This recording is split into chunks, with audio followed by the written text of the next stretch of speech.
Welcome to Shade and the City. Welcome back. Welcome back. Welcome back. Welcome back. All right, y'all. Yes, it is a good old Friday night here.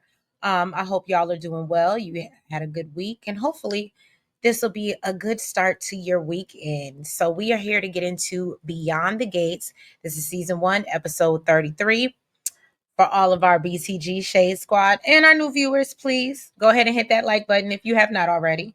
And y'all, go ahead and subscribe if you're liking the vibe. All right.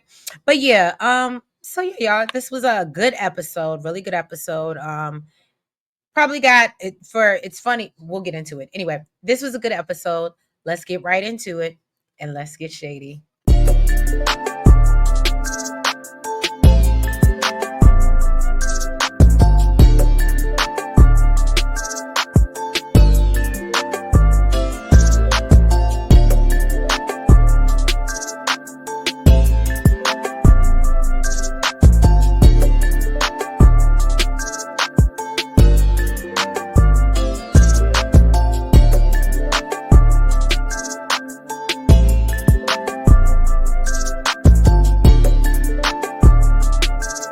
All right, y'all. So before we get into this episode's recap, first let me say, and by the way, did I say that this was, I feel like y'all know already, but this is Friday's episode. So that would be April 11th. So let's get into this episode. We see Samantha. She has decided that, look, that's how you know it's fresh off my brain because I ain't even have my notes up yet.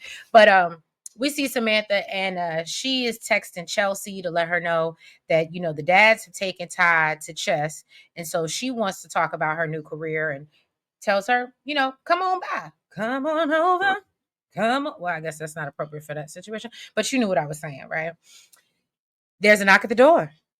Okay. And it's Danny. Great Aunt Danny, okay? And she's come over to talk to Samantha about, wanting this new career. And she's like, and who better than me to give you advice? Because I am the model of models, okay? Like Danny said, if she would have kept at it, she would have been up there with Iman, okay? And Naomi. Put some respect on her name. All right. Samantha does not seem thrilled about this at all. I think we all caught that, but if y'all feel differently, drop down in the comments. Danny asked her, like, oh, well, why are you so hesitant? Is it because of your dad's or what's going on? And Chelsea finally shows up and she's like, oh, hi, mom. Why the hell you here? I realized that Samantha wants to, get into this modeling thing, and I thought I could be of help to her. And then she realizes, oh, you're here because Samantha asked you to be her manager. And at that moment, I did feel a little bad for Danny because y'all know Danny just wants something to do so bad. She wants something to pour into so badly. Danny realizes that, okay, you're not going to need two managers, Samantha. And so, Chelsea tries to, Chelsea being who she is, she definitely has a little bit of Danny in her.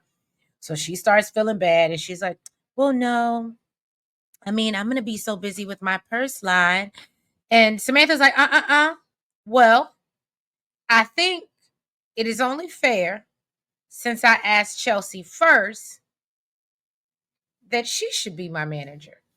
And Danny says that's fine, even though we know that it's probably tearing her apart inside, and says that she wants to do whatever she can to help. And so she invites Samantha and Chelsea over to, I guess, like the little creative space or modeling space that she's created in her house, the same place that they got ready for the show that she had created for Chelsea. She invites them to go over there and basically, I guess, give it a practice run and have a deeper conversation. So that's what's going on with Miss Samantha. And I believe it was a cutie pie that said you don't really see it for Samantha or just Smitty and Martin's kids, period. That was funny. That actually tickled me. Denise is on the phone gossiping about the fashion show and how they used Danny and, Dan was fired from the board. Eva drops by with flowers for Laura that have been sent, by Nicole. Eva asks her about Laura's condition. Shanice lets her know, girl, that's a HIPAA violation. Okay. I can't say anything to anybody outside of who's on this paperwork. And if they ain't fit, yeah, I can't do that. But she said, but who you should do, and I said, I love Shanice. She said, but what you should do is go over there and ask her good friend Mona. You know, the one that you work with, because she knows. So then she said, and by the way, while you over there, go ahead and ask Mona how she feels about her new nurse. So Eva's like, new nurse? What new nurse? And so Shanice breaks it down to her like, oh, some new nurse came in, she transferred from Providence or whatever. And so she, Eva starts asking her a whole bunch of questions. And Shanice was like, well, why do you want to know so much? And because she's like, what does she look like? Can you describe her? How old was she? And she's like, girl, I don't know if anybody ever told you. And I laugh my ass off at this point because Shanice calling someone nosy is nasty work. Okay. It's hypocritical work. All right. But okay, girl.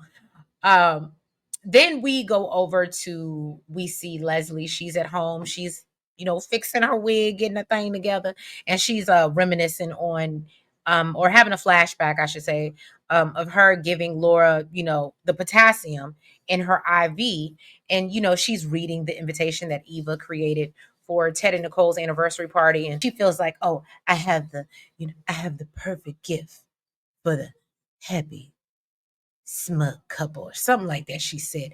But yeah, she got the perfect gift for them, y'all. But anyway, y'all, I'm getting to a point, and I don't know if anybody else feels this way. And I don't know if any y'all that watch me do your own reviews. And shout out to y'all if y'all do. And please let me know. I want to make sure I support you. But y'all,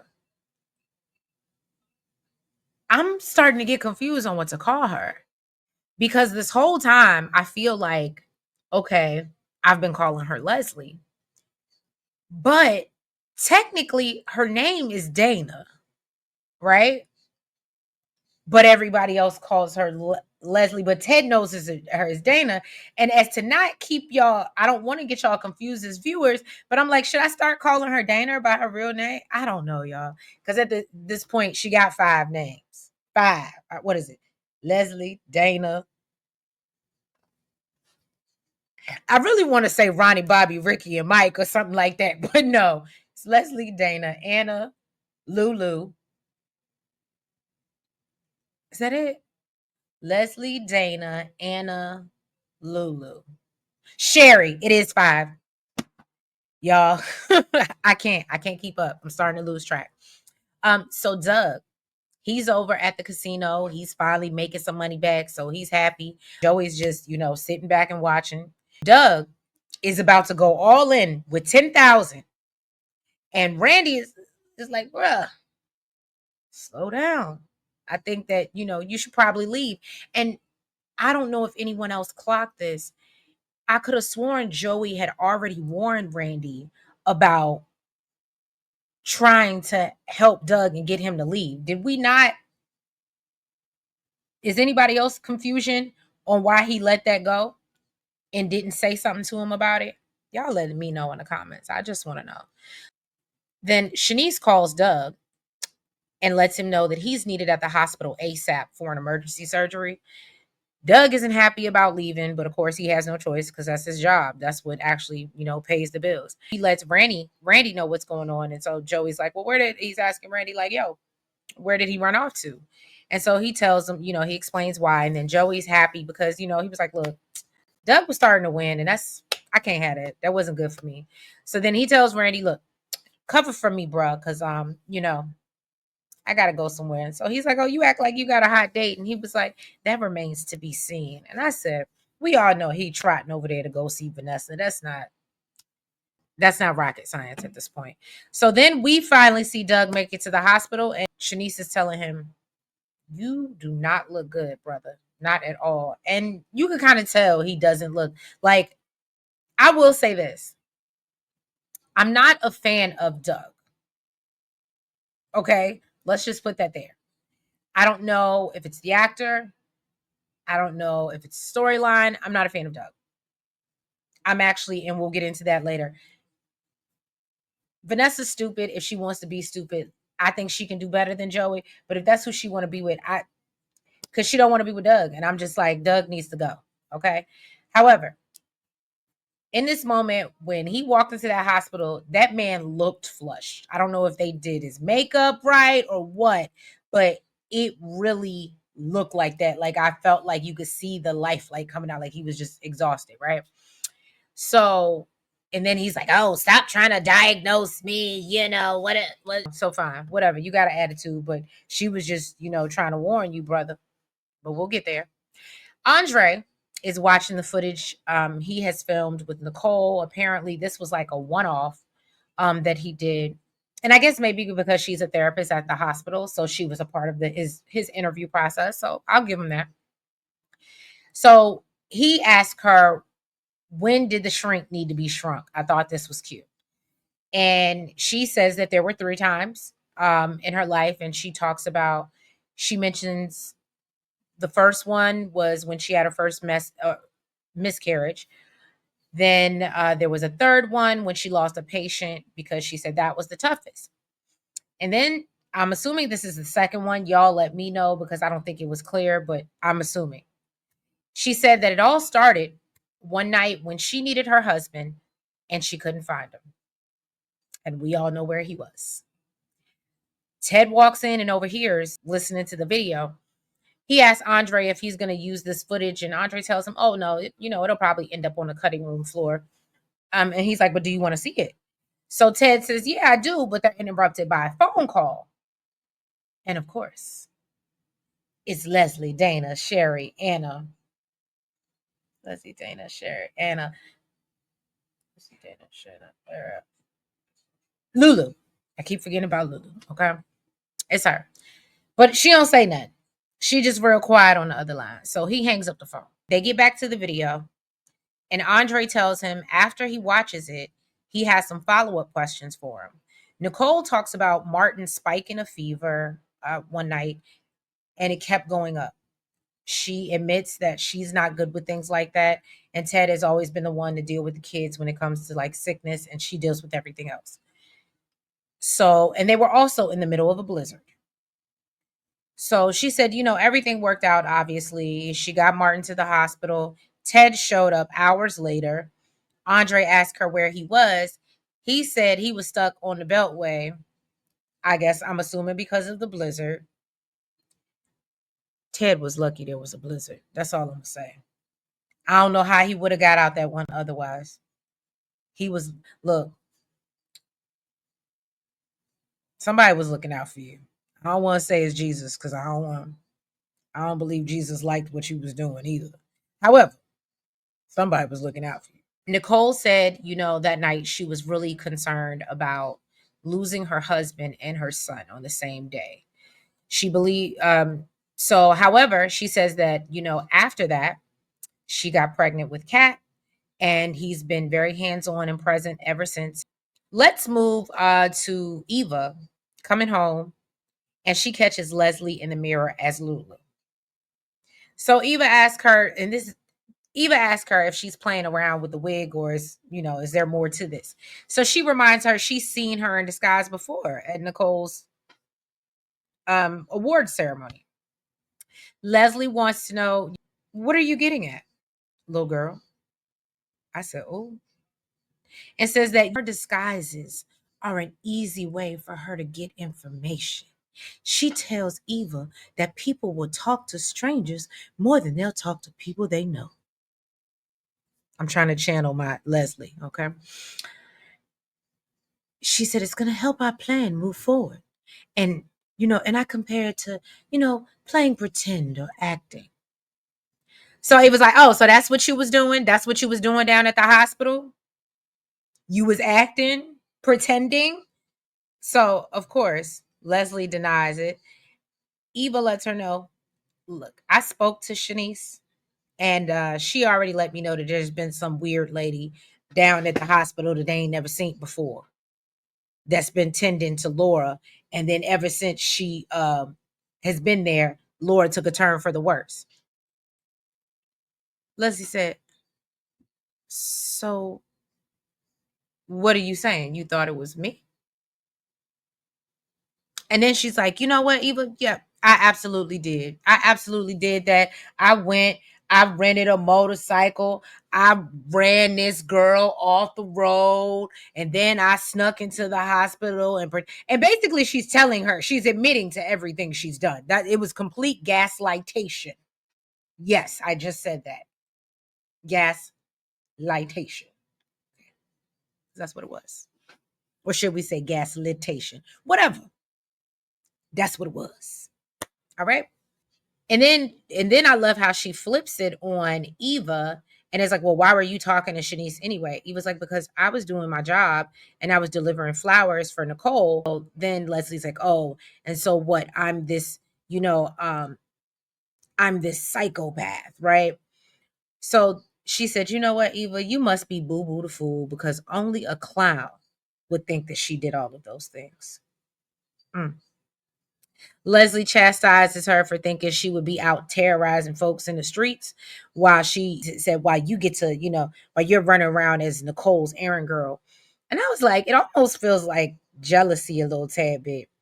Eva claps back and lets her know that she wouldn't even know Nicole if it wasn't for her pushing her into that job.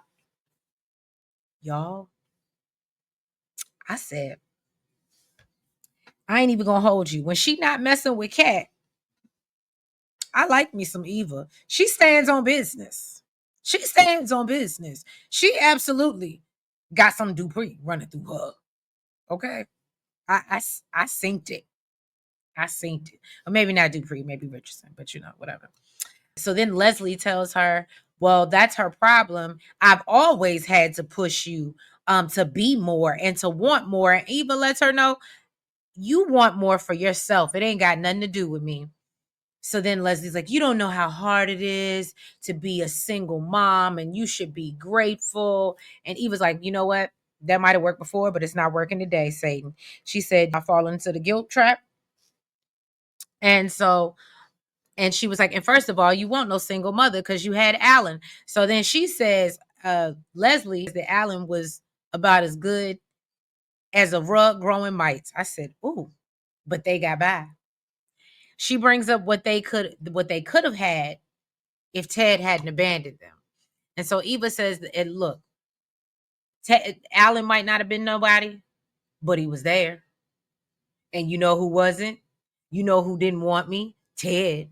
Leslie kind of softens up a little bit and tells Eva she's trying to fix the rut that Ted and Nicole did to their lives. And this is when I was like, that's how you know you real crazy because you somehow, some way, why is this Nicole's fault? Because Ted is wrong as hell. Your anger is clearly misdirected. Back at Ted's office, Andre is offering to document the anniversary party and says he wants to document their perfect marriage. He explains how much Ted has been like a second father to him since, his father passed away or just his parents passed in general. Because remember, they were supposed to be unalived on a plane crash. And I believe that's the narrative. He tells Ted he makes him want to be a better man to someone. He said that I've taken a hard look at myself and I just don't want to end up being like Bill Hamilton. And he's like, because you would never be Bill. Not never. And Ted tells him, look, stop. I appreciate it, but stop. I'm not who you think I am. And Andre was like, well, what do you mean? Y'all, this was the good part. Ted tells him that he appreciates it, but I'm not as perfect as you think I am. And Andre said, okay, but I'm comparing you to Bill Hamilton. Do you understand the comparison? You can't compete where you can't compare. Like, it's not, no. And he says that because you would never be a cheater like he is. And so he realizes, Ted is a little bit bothered. So he's like, well, what's going on? Lean on me when you're not strong. And I'll be your nephew. I'll help you carry on. I'm just saying. All right. So finally, Ted decides to tell him that, look, I had an affair. All right. Andre is in shock. And at first, I don't know if anyone else caught this, but he almost seemed like he was a little upset. So, or I shouldn't even say upset. I think he was just very disappointed. Clearly he puts his uncle kind of a little bit on a pedestal, and yeah, I guess his role model disappointed him, right?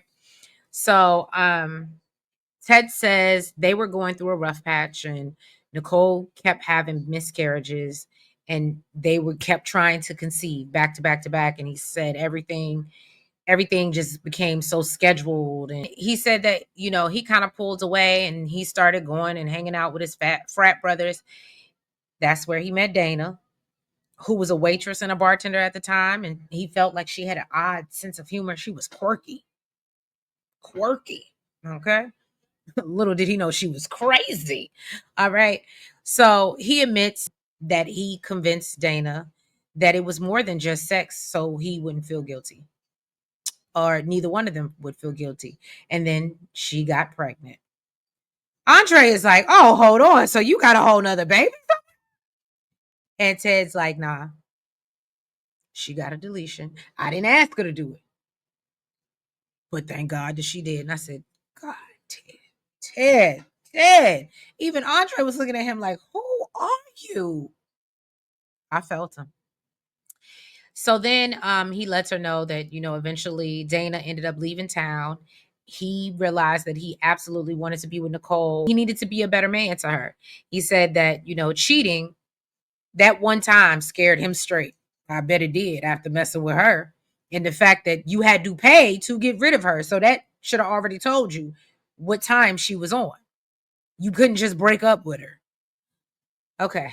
So Andre asked him if Nicole forgave him, and he tells him that, Nicole actually never found out. So he wants to know, why is all this coming to light now? Ted tells him that watching that video reminded him of how selfish he was and what he made his family go through. Ted then lets him know that Dana's popped up around Fairmont Crest, but he paid her to leave.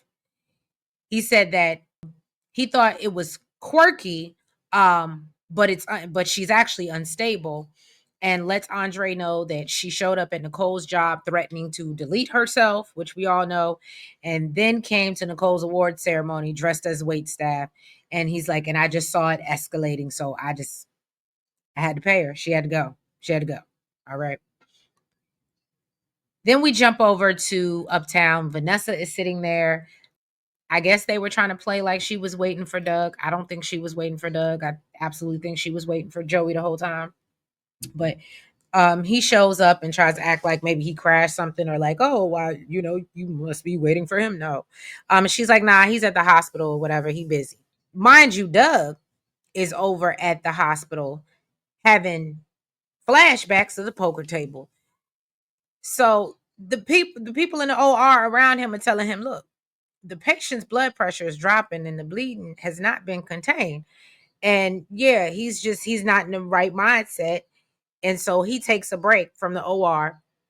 Then we jump back to Uptown. Joey is talking about, talking to Vanessa about how hard it must be to be married to a cardiac surgeon because he's so busy. And Vanessa's like, all right, let's move on.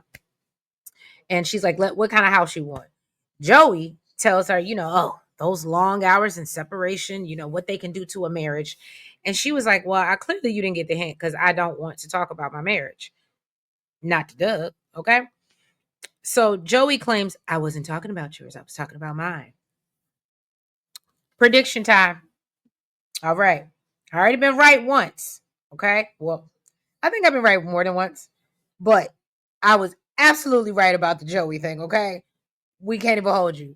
The dead mama is unalive mama is never gonna. I'm never gonna let y'all live that down, okay? Because I called that. All right, but however, you know what? Let me tell the story first, and then I'll tell you my thoughts. All right. Joey is telling her that he was talking about his marriage. Then we learned that when he opened the casino, he was busy working, and so they grew apart. And his wife then had an affair with the pit boss. Y'all, I don't think there's any wife. Ex-wife. I I don't believe it. I'm sorry. And maybe I'm I'm just because I'm treating this like, it's reality, and not a soap opera. But if you lied about your unalive mama, the fact that Vanessa is so gullible to just believe this story about the random missing ex-wife, when you know he made up a whole story just to even get you to talk to him and fake like he was looking for, like, do you understand what I'm saying? I just, I don't believe that he was ever married. I think it's total. And I think and maybe he was married, but I think whatever story he's telling her is total shit, and she has no reason to believe it. And the fact that she's so gullible and does just really kind of irritates my soul. Okay. I'm gonna be 200% honest with you. We jump over to Danny's house. She brought Samantha and Chelsea back over. She leaves to, go get them snacks. And finally, Samantha tells Chelsea, now that they got a moment without Danny, look, I appreciate your mama and her eagerness to help, but I asked you to manage me, Chelsea. Chelsea, look. She said, look, okay, I know my mama. She's in momager mode right now. And I'm gonna handle her. I got it. So then Danny starts coming back and does what she does best and starts directing and do this and do that, and basically telling Chelsea how she needs to manage Samantha. And so finally, when Chelsea's like, okay, I've had enough, and tries to stop her, before she can say anything, Danny realizes that she's doing exactly what Chelsea hated about working with her. That's why I said at this point, Danny just needs to go put herself on the runway. Now, Leslie tells Eva, you really need to listen to me. And so Eva's, gives her a fake apology and says, oh, mom, I know what you've done for me. I feel like it was a fake apology. She claims that, oh, I didn't mean to accuse you of hurting Laura. And, you're not the only one with an imagination that I let get away from me. I felt like that was total BS too. I think Eva knows what's up. And I think she's just playing the role properly because she knows her mother's crazy. And she's obsessed with Ted and might even sacrifice her if need be. I don't know. Let me know what y'all think. But so Eva tells her, but I do get scared of you taking these plans too far. And she asks her, what's going to happen? You just don't at some point pull back a little bit. And Leslie tells her, if that day ever comes where she's that far out on the limb, she knows that Eva will catch her. I don't know about y'all. I think Eva's going to unalive Leslie. I think that, and I don't know, maybe I'm tripping. I think it's one of those things where the villain is so out of control, and unfortunately, the only person that can get close enough to them to get rid of them is one of the closest people to them. Somebody that they trust. You get what I'm saying? Are you picking up what I'm putting down? I don't know. That's my other little prediction. That's what I see happening because they don't see it for it. I'm telling you, I don't know. That's just my thought. I don't know. Y'all weighing in on comments. Ted thanks Andre for listening to him. Andre said, well, no problem. However, at this point, it's been how many years? Don't you think Aunt Nicole would understand by now? In that way, and I love when Andre made this point, and he was like, that way Dana can't hold it over you and throw it in your face if Nicole already knows. So Ted doesn't want to tell Nicole about obviously the affair because the anniversary party is coming up. So Andre warns him, look, you might want to make sure she's really out of the picture because what you don't want is Dana to put you on blast in front of Nicole and Kat. And that's very true. So Ted believes, I think the threat is gone, and says, he's basically, now I'm just left dealing with my guilt. He said seeing Dana was like seeing a mirror of where he was then and how selfish he was. And Andre reminds him, look, it's been over 20 years, and I don't think you should let one mistake overshadow what you've built with Nicole. Okay. And he urges him, look, just let the past go. I thought this was a cute, brotherhood moment, where Ted tells Andre, you know, you're a great nephew, but you're also a great friend. And I was like, oh. And y'all know I love Andre, so I thought that was a really cute moment. Look at Andre showing up for everybody. So Joey is telling Vanessa about his divorce, and she wants to know, you know, and how he ran off the pit boss that his wife was cheating with. And so she wants to know, well, how did he do that? And of course, Joey changes the subject and is like, oh, I don't want to talk about my ex marriage either. So then he asked about the relationship with Doug, and she, you know, explains how they met in high school and they've been together ever since. And, you know, obviously we know they have, I believe it's what, twins, or is it twins? I think they do have twins in college. And she mentions that she's been following Joey's dating life on social media, and a lot of people have a lot to say. And so basically, Joey tells her, look, you can't believe everything you see and hear about me. And we see Doug, who is in a complete daze after the surgery. Or maybe this is when he took his break. Randy just happens to call, and Doug lets him know that he almost passed out in the middle of the OR. And he's lacking sleep from working all day and pushing chips at night. And so he lets him know, I've been running off for like 4 hours of sleep, real talk. So he tells Randy, you know what, something got to give, and it can't be my job. And he said, I got to stop gambling. And finally, it's happened to me. Like, come on, brother. So Andre goes over to Uptown and happens to run into Eva there. Eva mentions that Nicole said that he might need some help with his Tubi movie. And Andre lets her know, nah, I got it. I got it. It's production of one. All right. So she asked him if he's met the new nurse at Garland while he's been filming, which we know he hasn't. But he lets her know that you know, that he just left Uncle Ted's, and they were there going through the documentary footage. And Eva mentions that she kind of notices how close they are, and Andre says that he's like a second dad to him, and they have each other's back. So then we see Ted, he calls Nicole to set up, you know, of course, a romantic evening. With, you know, set up a romantic date with Nicole. His phone starts ringing, and of course he ignores it because he's like, I ain't got time. And then on the other end, of course, is Leslie, who gets upset, and she, you know, she's like, I will not be ignored. And that was the end of the episode. Oh, and she tells him she's going to see him at the party. I'm sorry. Blame it on the dramatic Pisces in me. Okay. But yeah, y'all. So thank you for tuning in to our recap of episode 33 of Beyond the Gates. Okay. I appreciate you. If you have not already, please make sure that you go ahead and hit that like button for me. And make sure you comment. Make sure that you guys are subscribed, and make sure you hit the notification bell so you know when we're coming with all our other shows, and when I'm dropping you guys more Beyond the Gates recaps. Keep in mind, a couple of, I guess I should have done this in the front, but I'm doing it in the back. Keep in mind, catch us this weekend. We'll have our panel for the Never Ever Mets in Love and Marriage Detroit on Sunday afternoon. Don't get me lying about the time. It'll probably be either 1 or 2 o'clock, with our girl Really B TV reviews. And then Sunday, we have our power recap at 10 p.m. Eastern Standard Time. So catch us for that.